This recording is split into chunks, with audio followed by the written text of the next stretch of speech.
So joining us today is Kevin Monahan, who for many years has been involved in the design, build, and operations of several data centers, specifically in the financial sector, although he's recently made a transition over to the dark side, to the other side, maybe I should say, as a provider of data center services. So I want to welcome you, Kevin. It's great to Thank you. Thank talk you. with so what we wanted to talk about is kind of how we've evolved to where we're at today with data centers and some of the things that you and I discuss frequently, which is what people are doing or maybe what they're not doing, right? How data centers have scaled, have grown. You've seen it from a different perspective than most people I know, because not only do you know the infrastructure, the IT equipment, but you know the network as well. And that's pretty rare. So I know when you and I worked together many years back Many. at the bank, we worked in older facilities, right? And you experienced a lot of that and moved into newer facilities. So I'd like to get your perspective just on how the data center has grown and transitioned into what the current state is and ultimately where we think we need to be. Yeah. For me, I had to take you back to the latter parts of the 90s when I first got involved with data centers. I'm actually a member of UUNet, Unix to Unix Technologies. I was one of their techs that took care of the central regions. And for those who don't know UUNet was the first superhighway. It was back down in Berkeley, where prior to UUNet forming, they sent the first email, college to college. It was the first time done. 2 hubs were set up, sent it. This is what started this whole thing known as the internet today. And we were known as the first superhighway. Everybody peered to UUNet. And to tell you a little funny story, it was talk about the evolution of networks, the evolution of cabling, and the evolution of how data centers were formed. We got this new device called a Juniper. And for those of you who don't know Juniper was a breakaway from Cisco. 3 of the head scientists or main guys, I don't remember who they were at this point, broke away and created this thing called Juniper. It was going to be a competitor now of Cisco. Cisco still has the market, but Juniper was doing some things that were different. And we got this new big box. And I had to install it. And I'm like, really excited about it. I fly to California to learn about this thing. And I got to go and run around the nation installing them and upgrading the UUNet's new backbone. And I noticed it had the RJ45 for T1s. We were still doing T1s back then. They were the main, there was more T1s than anything else. Then it had T3s. Then it had these funny little square things with fiber connected to it.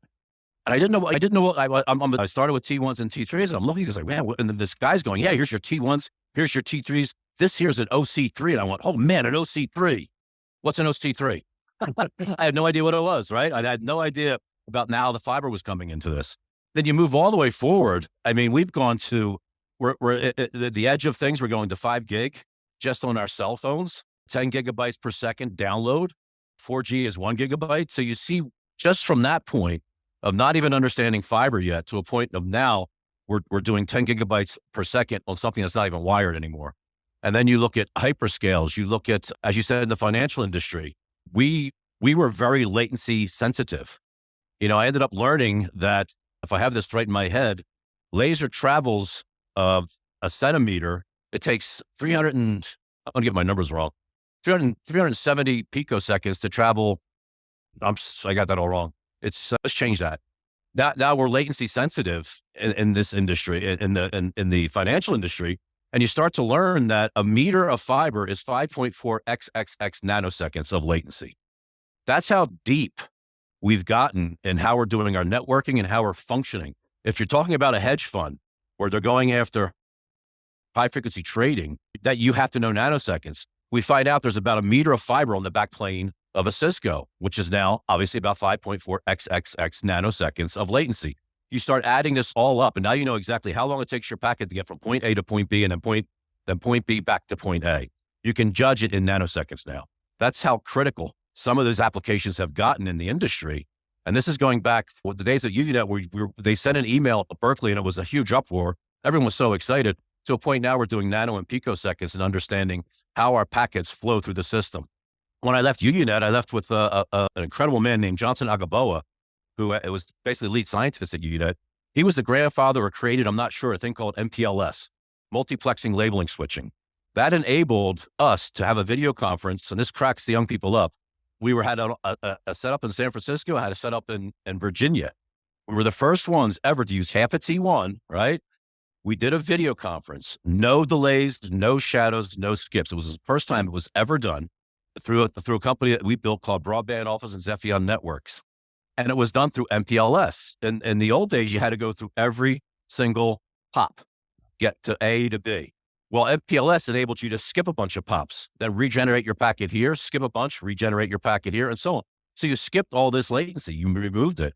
And so again, latency was becoming more and more important, not only for going ahead in the high frequency, but just to get a video conference like we are today. We're seeing ourselves pretty much in real time. That's due to MPLS and other things, but MPLS was the first time we ever did that. And so the evolution from UUNet to broadband to getting into high frequency trading has been absolutely astounding, interesting. It's just been fascinating. And to see where it's going today with CPU versus GPU. CPU is fast, is what you have on your computer today, but GPU is just, it's astounding how fast they can process data and give you information almost immediately. So and that's how we get these Zoom calls going. And we look at, I know Meta has built the metaverse, which is AI-backed network. It's an own separate network that they use. It's not on production. And all the latency will be eliminated. All of the data will be dedicated to this metaverse. So it's a completely separate network. So when you go from the beginning stages of the 90s to where we are today, and to the fact that I can do so much more with my smartphone, and my smartphone is actually more smarter than I am, it makes me wonder with AI coming in. It's fascinating to me. I think the industry is fascinating. I think data centers have been fascinating to me for as long as I can remember. I got involved in them, like I said, in the 90s, and nobody knew what data centers were back then. And I stayed with it because I was always fascinated by them, how they were building, how they were changing, whether it was most back then was colos were just coming into fruition. When UUNet was formed, this company called Equinix was formed. Equal exchange. That's what Equinix is. They used to get upset because nobody could get in, that the pops were not giving people access, not giving people lines. There was a long wait time to get something hooked up. The internet was just starting to grow. There's a lot of investors. People wanted money. So Equinix got formed out of this. And it was Equal Exchange. They got created. UUNet was created. MFS was created. All these different companies were created to help build the internet we see today. And it's global. You can't kill the network. You can blow up a node. It doesn't matter. It'll just reroute itself another way. It's a spider web. It is so interconnected. It is everywhere. And I think there's more to come. Fascinated to see where 5G takes us in real-time application and millimeter waves. That's going to be a fascinating adventure. I think we'll be long retired, Gary, before we really see this go the way it's going to go. And where AI is going to go, I don't know yet, but it's going to be fascinating to see. Yeah. Yeah. It certainly changed the world that we're in, right? It has. How do you see it affecting us in terms of how data centers are designed today? It's funny. I know there's companies out in the high desert, New Mexico, that build data centers. That's a weird place. Some of them are in Oregon. Some of them are in some very strange places. They're doing that for free cooling. They're getting smarter because water is my biggest fear right now, and how data centers are still being designed using water. I thought 10 years ago, the Department of Energy would start shutting down the use of heavy water usage for data centers. I really did. We talked about that back in I think it was early 2000s at the Uptime Green Symposium in New York. We expected it then. That was probably 15, almost 20 years ago that took place. And we were warning each other that it's going to happen, it's going to happen, it's going to happen. You might have to switch to DSX, which is your air conditioning. A lot of firms did, but a lot didn't because of the cost. It was still cheaper to use water. In New Mexico, for example, it's a high desert. It gets very cold at night. It gets very hot during the day. So there is a lot of free cooling available, but they're still using water. The Rio Grande is drying up. The Colorado River is drying up. So it makes me wonder, when is the department going to really come after the water guzzling industries? And data centers are one of them.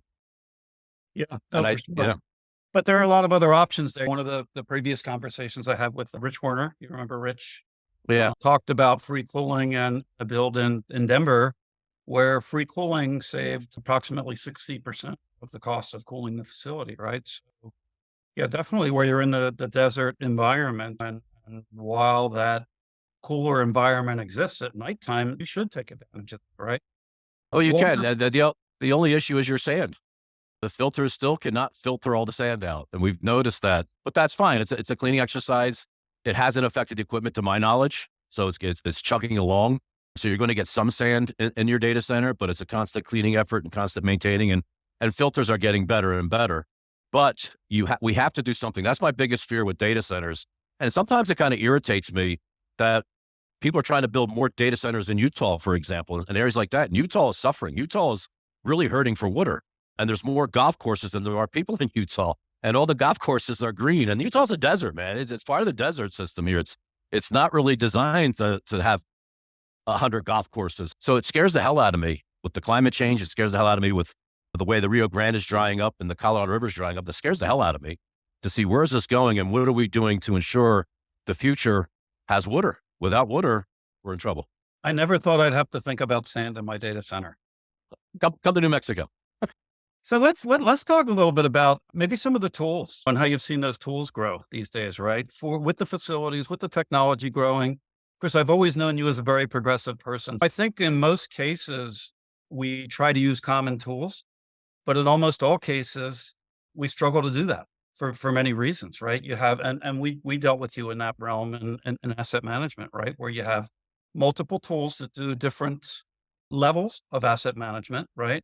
The groups that use it look at it a little bit different. So you try and bring those tools to a common point where it helps you speak a common language, but it's still a challenge that we have in the data centers today or in Oh, uh, no, I agree. One of the biggest challenges I have today is one of the biggest challenges I had years ago when I met Asset View and bought Asset View into my world. My logistics team today is all paper. And it was so funny. I asked my warehouse manager, I says, I need a full inventory of everything you have. Well, 2 weeks, 3 weeks later, like, geez, it's taking a long time. He throws a stack of paper on my desk, says, here's your inventory. I wanted to cry, right? I said, well, how many fat fingers are in here? How much stuff is wrong in here? And so I explained an RFID system that I use for Asset View at Citadel, which we installed globally, so almost, I think, 80 some sites globally. We put it everywhere. It was a high success. I'm looking to do that where I am today because I can't do manual, just in logistics and asset control, just the physical assets. You know, we do a lot of, in hyperscale, you do a lot of OFC, owner supplied, contractor installed, CFCI, contractor furnished, contractor installed. But we have a warehouse and the hyperscale has a warehouse, but we have to receive a lot of things and we're receiving in paper and there's no scanning. Scanning is at least somewhat decent, but I have no idea what's in that warehouse at any given point in time. And if I have product in that warehouse and I've already had my customer do it, they ordered a bunch of stuff they shouldn't have ordered because they didn't know I already had it in the warehouse. And I said to the gentleman, it's your product. It's yours. Do whatever you want with it. I didn't know you had it, Kevin. That's all. There's a huge problem here. We're over ordering. I'm recycling a whole bunch of stuff that's been sitting outside for, I don't know how long, longer than I've been here. I've only been, here a year. It's like, why is it sitting there? Well, people over ordered. Here's another problem, right? We're not focused. And this is just infrastructure. This is not network, right? Network is managed a little bit better because of the cost. Infrastructure becomes consumable and waste, but I still have to manage all of these bits and pieces. So that's one thing I'm looking to hopefully correct with Asset View here is looking at how do I get a cloud-based solution that can show me what material is where. I don't care about theft. I don't necessarily care about theft. Nobody wants to steal a rack. People are really interested in stealing overhead conveyance. My tools, their hand tools are locked in a container. So I'm not concerned about that. I really want to know what's coming in and what's leaving and what is it for, right? I know this is for MDFA. I have all this equipment. I can tag it in such a way that when it leaves, it breaks that threshold of the warehouse and disappears. I already know it's disappeared because somebody's recorded to me that this is going to MDFA. Now I know that product's coming over into MDFA. My techs in MDFA can scan it there. Now I've received it at the location it needs to be. Right now, we're not doing that, and we need to. And I think, and I'm not the only, and I do not stand alone. There are many, many of us out here who are having the same problem, just in the physical asset world, just the Kevin, material alone. in my experience, in particular with you, you're a very structured person. The standards are something that you live by, right? I've found that often you've got two types of people, either people that just ignore it completely, and then the people that adopt that and actually contribute to the success of an organization through those standards, right? How do you see that these days? And is it changing in this world of the hyperscale facilities, or is it improving? I kind of think it's both, and I've changed as well. I've co-authored a bunch of white papers for TIA. I like the TIA standard, for example. But I learned over the years that I cannot do everything TIA says I need to do. It's cost prohibitive, right? In a typical hyperscale, that's 500,000 square feet. You're going to have close to 150,000 patch leads. fiber patch leads, right? How do I label every patch lead? The TIA standard says every patch lead must have A and Z side on it. Well, at some point, and even in my previous life, I just stopped labeling patch leads. I had a database knowing where they were. I may lose my lead inside a patch panel. I know you can get smart panels. I've tested them. They're pretty cool, but it's another database you have to manage. I know from Mac to Mac. I can log into a switch and I can look up where this thing's going, this port, and I can pinpoint where it is. So I know that's the cable. I know what it's going to. So we got to the point, and even in the hyperscales, we're not following that standards to the letter anymore. We're backing down. Some of the hyperscalers implemented Bixby standards. I'm not so sure I agree with that. Bixby is great for RCDD and other things outside plant. I'm not so sure they're a data center centric installer type training. They have some stuff, but I read a fantastic book, and I can't think of the author's name. It's an Indian fellow, so I can't even pronounce his name. But the book was called The Breaking of Bad Habits. And he got me thinking. He started attacking industry standards and benchmarking. And he said, one thing he stressed out to me, and I learned in that book was, just because it's an industry standard or just because it's a benchmark doesn't mean you should implement it in your company. You need to take a step back and say, well, I get a bunch of short-term gain from this, but long-term pain. But you have to really start reverse engineering the benchmark and reverse engineering the standard that you think you might want to implement. Maybe it's not right for your culture. Maybe it's not right for what you're doing today. Maybe it was right 10 years ago. Maybe people are changing. I think we have to be careful. I think industry standards are good foundational areas to look. I really do. But I think as a company, you have to decide and have to figure out, reverse engineer this standard. Does it make sense for me and what I'm trying to do, where I'm going to go, my culture, what my future looks like? I don't want to have a bunch of short-term gain only to get this long-term pain because it just reversed on me. So he actually got me thinking that I like to reevaluate them. But the standards are still good. I mean, you do a mechanical, electrical, right? You're pretty much, there's only so many ways you can design electrical mechanical data centers, right? You are going to stick to those standards and you are going to stick to those codes because they work, they're smart, they're really not going to change. But from the technology perspective, maybe we do things somewhat differently. Maybe we don't have to label as much. Years ago in the POPs, we used to stitch all of our cabling and the stitching was absolutely magnificent looking. But as you started to break down the labor cost to stitch a full data center of copper cabling, it became cost prohibitive. It's like, why are we doing this? So that was a standard that actually faded, but it was a standard that was adhered to all over the country. And eventually that faded out. And you're going to see that as we grow and learn, some standards will go to the wayside. People want to get a return on their investment. They don't want to wait. They don't want to see a whole lot of your huge cost is labor. So you don't want to see a lot of labor involved in running around putting a label on.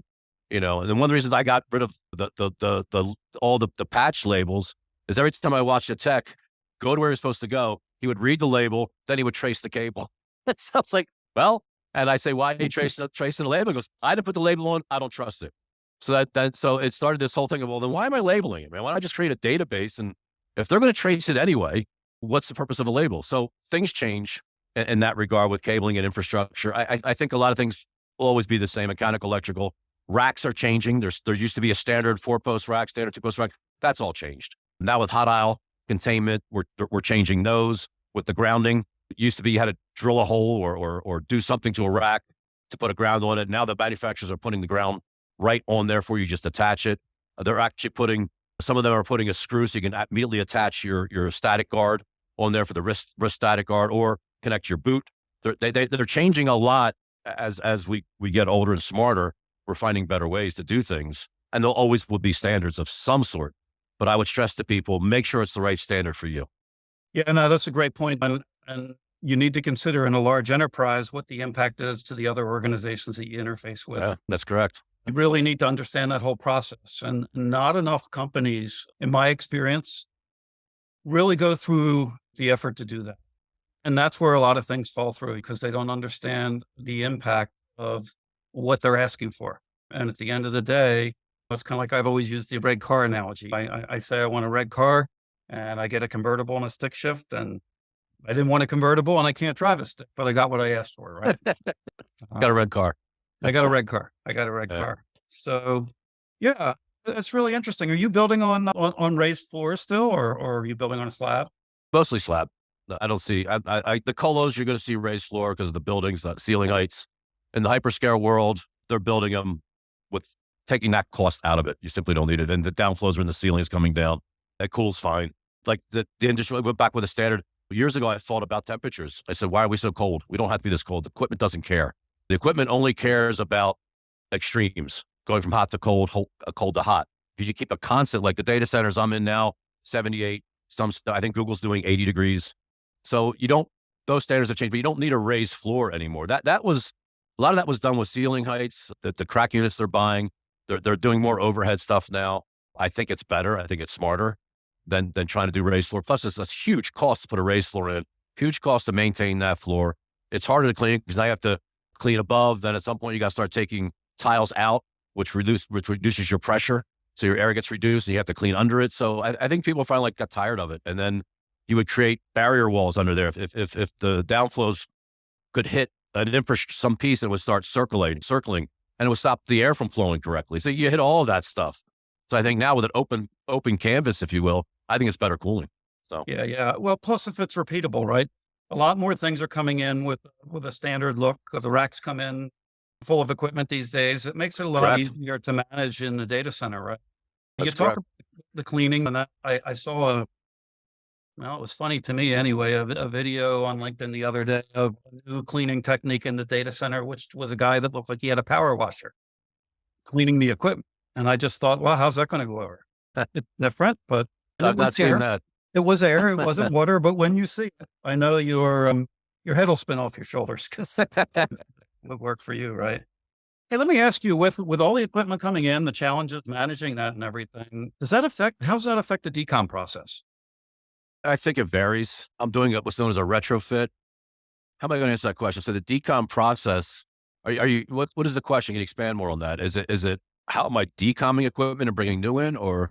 Well, as a customer, right, when you are an end user, you're concerned with decomming the equipment and obviously then ensuring that equipment is wiped clean and those type of things. From a provider standpoint, you're looking at the infrastructure and you're not so concerned with the data that's on the equipment unless you're responsible for that data, right? We see a lot of people today, for example, that take disk drives out of their equipment, and they've been looking for a solution to track that because it's sensitive information, right? So we had actually couldn't find a solution. We had to engineer a solution for that type of thing. It's one challenge from a decom standpoint, but the other is just how much equipment is coming, how much is going, and how do I know how that's affecting my environment? Is that a formal process in most of these companies today? Oh, I think it's formal. Going back to my capital markets days, we shredded everything. People purposely outbid others to buy my equipment just to see if I didn't erase my drives. Right. So we got to a point where we were shredding all of that. It's still the 5-year mark. Yeah. Most hyperscalers are still doing the 5-year mark where they'll do a refresh.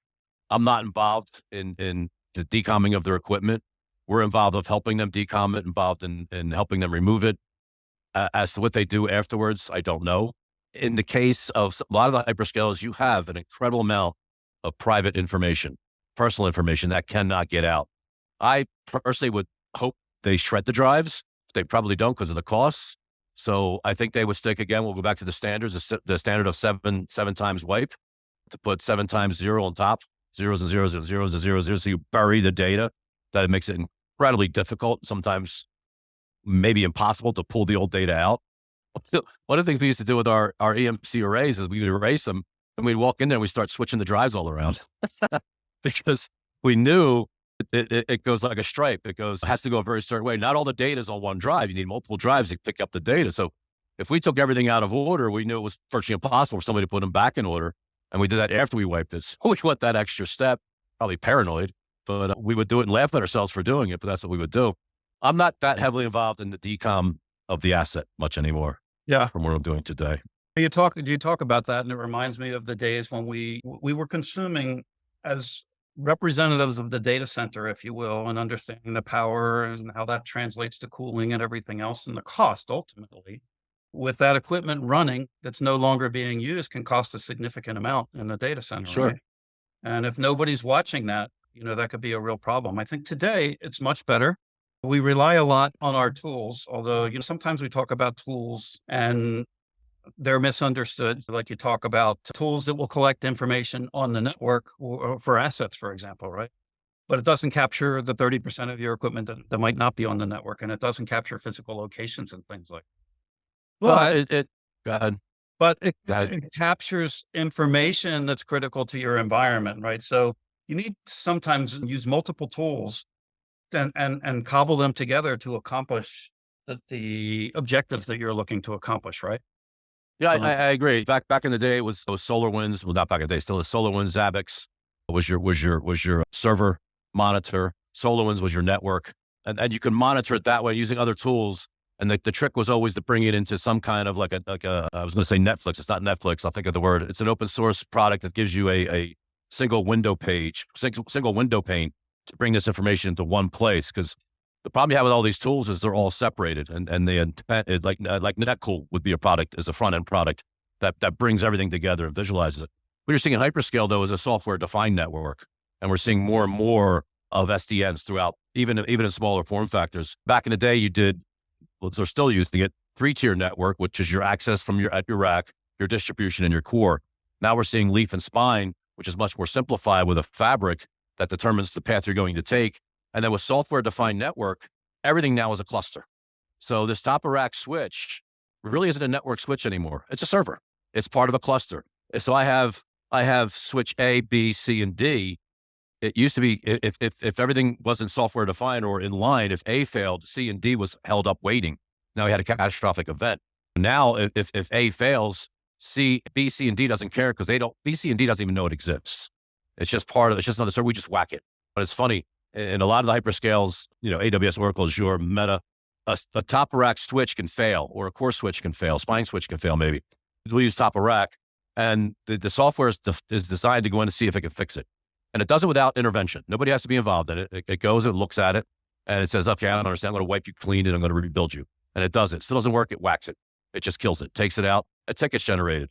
Maybe 5 days later, we'll change it out. It's not that deep of a concern. There's no catastrophic events. Same with all your servers and databases. It's software defined, so they have a better understanding of what's being used, what's going on, and you're not seeing it really in the hyperscale. I think in the private industry, yeah, you're still seeing that problem. They don't understand their dependencies. They don't understand it was, and we've joked about it. Nobody's claiming it. Turn it off. See what happens. Nobody wants to turn it off. Like they're terrified that something's going to go haywire. I think in the private industry, I think they still have these issues, but if they use their tools correctly, and in a lot of ways, you can create your own in-house tools, if you will, scripting to understand the total usage of the CPU. That's the key. Is the CPU being used? The CPU is not being used. You can pretty much whack it. Nothing's using it anymore. There's just different things you can do in different tools, but somebody has to monitor. In your hyperscale scenario, in software defined, you don't need a network operations center anymore. You need a network group that monitors things, that gets alerted very specifically. You design how you want to be alerted that something's going wrong. Then the human gets involved. But otherwise, software defined can handle a lot of these things for you. And it's just clusters and clusters of servers. And you can be in and like in AWS, you can be in this database one day and this database the next day, and you as a customer will never know, and you really don't care. That's AWS moving you around. And then, like, we wouldn't do a firmware upgrade while a customer's on it. You would simply move that customer, take the unit out, take it back to the shop, do the firmware upgrade, then put it back into the cycle we put back in again. This way, the firmware cannot affect the customer because firmware upgrades can do that. That doesn't affect it. I think the same with decommissioning and hyperscalers. I think they've gotten it down because they have the tools. Some of them are much proprietary. Some of them are just software defined standard network stuff that turns everything into a server so it can see everything at once and manage it. In the corporate world, I think you're still seeing it. I'm not as privy as I used to be to that. We had, back in the day, we had massive problems with trying to understand dependencies, trying to understand the scripting, who scripted, why they scripted it. There was no database, they call a CMDB, configuration management database, that you want everything in. You want definitions. You want to know what this script does. And you can't, there was a lot, and back not 10, 15 years ago, there were a lot of cowboys who would just write scripts and that's it. Nobody even knew the script was written, and nobody knows what this thing does. And when it breaks, you have a catastrophic event. So I think in the usage of the equipment, I think we've gotten a lot better. I think there's a lot better tools. There's a lot better front ends. NetXMS was what I was thinking. I was going to say Netflix. NetXMS is a open source tool that really went after Netcool. Netcool's very expensive, very good product. I'm big on open source and OpenStack. I'm really big on. I think that's our future. I think we need to get there more and more. And I always liked that product. It was able to bring everything into one window pane where individuals could watch. For those who still use network operation centers and help desk and all that, you need a single window pane to view. And then you manage how you're going to be alerted. And then it can find, if you have the right tools, it'll find low CPU usage. If you ever see low CPU usage, you need to go investigate. What is this thing doing? That's when VM came into play, right? If I have 7 Windows servers, all right, and they're each doing 7 to 8% usage, why do I have 7 pieces of metal? Why not put them all in one metal, use a bunch of VM, like cut our costs down? So the tools are there. People have to embrace them. And then you hit CEOs who just don't want to spend money. So that's part of your problem there. Everything's about money in the end. They just don't want to spend the money either. So I see that as well. Well, and that's particularly a challenge given a economy that is in a downturn, right? We've Yeah. recently come through a pandemic. How has that affected your budgets and things that you're doing? I mean, you're still growing, right? But we're still growing. There was a lot of going back and forth with the customer, who's paying for what. It was like, okay, you're going to lay these people off. We can't lay them off. Then you've got to help me pay them. We all did it in the data center world. If we had skeleton crews in there, everybody wore masks. There was hand gel everywhere, but a lot of people who could worked offsite, but we had to have crews in there. We had to expand. And and we had to pay these folks. So it was a combination of negotiating with the customer. How are we going to do this? The pandemic's pandemic. The pandemic is not over. It's still out there. It still can be bad, but we've created hit teams. We know we're prepared for it better. And it is more of a skeleton crew. So a whole lot of people either get laid off or we pay and hold and wait for an outbreak to cease. There's different ways of doing this, but the customers are very cognizant of that. I say, if I lay these people off, I may not get them back.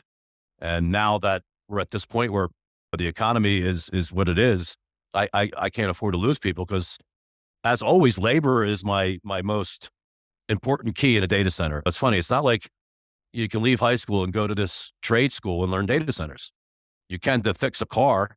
You can go join the army to learn how to fix aircraft and trucks and all these different things, right?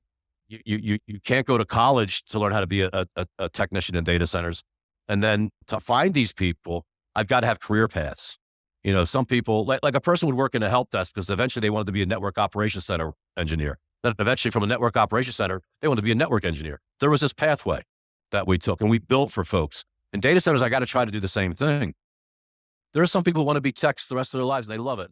And that's fantastic. I'll support them, give them what they need.